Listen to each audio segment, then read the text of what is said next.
अगर कोई शख्स माजी के किसी हादसे या शख्स को भुला नहीं पा रहा और वो उसे याद कर कर के रोज़ाना रोता रहता है और हलकान हो जाता है, तो दिमाग की कोई ऐसी टेक्निक, एक्सरसाइज या सल्यूशन है कि हम उस बंदे को और उस हादसे को हमेशा के लिए भुला दें?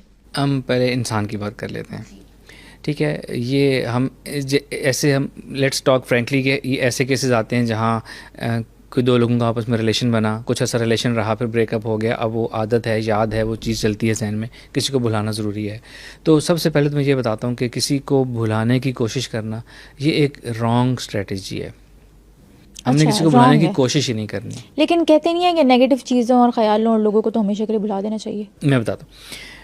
अब साइकोलॉजी में इसको कहते हैं रिबाउंड इफेक्ट। जिस चीज़ को जितना आप भुलाने की कोशिश करें वो उतना ही याद आती है, ठीक है।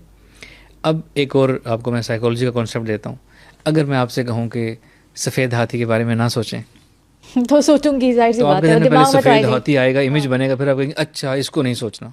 उसी को सोचना पड़ता है पहले। तो वो लोग जो किसी खास शख्स को कहते हैं हमने इसको भुलाना है, हमने इसको भुलाना है, वो एक्चुअली उल्टा उसको याद कर रहे होते हैं। पहले उसको रिकॉल करते हैं, याद करते हैं, इसको नहीं भुलाना। तो टेक्निक ही गलत इस्तेमाल कर रहे हैं।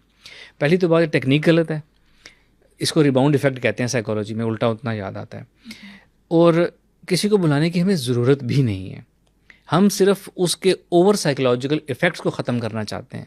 हर इंसान यही चाहता है कि उसके ओवर साइकोलॉजिकल इफेक्ट्स जो हमारे ऊपर आए हुए हैं, उसकी याद से रिलेटेड, वो ख़त्म हो जाए। इंसान को भुलाना, मेमोरी को डिलीट करना, इट्स नॉट एडवाइजेबल, इसकी ज़रूरत भी नहीं है किसी को। पॉसिबल है वैसे? डिलीट करना भी पॉसिबल है। हिप्नोसिस से तो इंसान रोबोट बन सकता है। आप हिप्नोसिस से ऐसा रोबोट किसी को बनाया जा सकता है कि वो आज से पहले की सारी मेमोरी भूल जाए अपना, लेकिन इट्स नॉट बेनिफिशियल, तो इसको ज़रूरत नहीं है करने की। डिसोसिएशन एक्सरसाइज एक हिप्नोसिस का एक बहुत पावरफुल टूल है।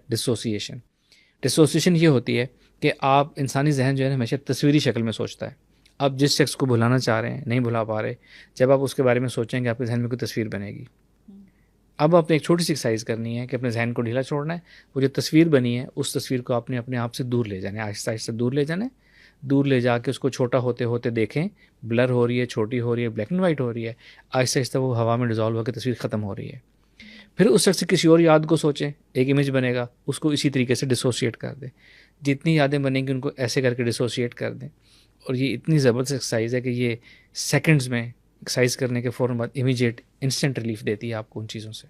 लेकिन अगर वो शख्स जिससे वो हादसा जुड़ा हुआ हो, हर रोज़ उसके साथ सामना होता रहे, तो उसको कैसे बुलाएंगे उस हादसे को? अव्वल तो ये जब डिसोसिएशन हम करेंगे ना, तो जितनी ज़्यादा आप ये करेंगे ना, और ऐसा नहीं कि आपने एक दफ़ा की तो बस, इसको तो सीन बदल बदल के चेंज करें, फिर इसको आप कुछ दिन तक रोज़ाना करें। जब आप किसी चीज़ को डिसोशिएट इस एक्सरसाइज से कर लेते हैं ना, तो अब वो शख्स आपके सामने भी आता है तो आपको वो टेंशन नहीं होती, अब आपके लिए वो चीज़ नॉर्मल हो जाती है।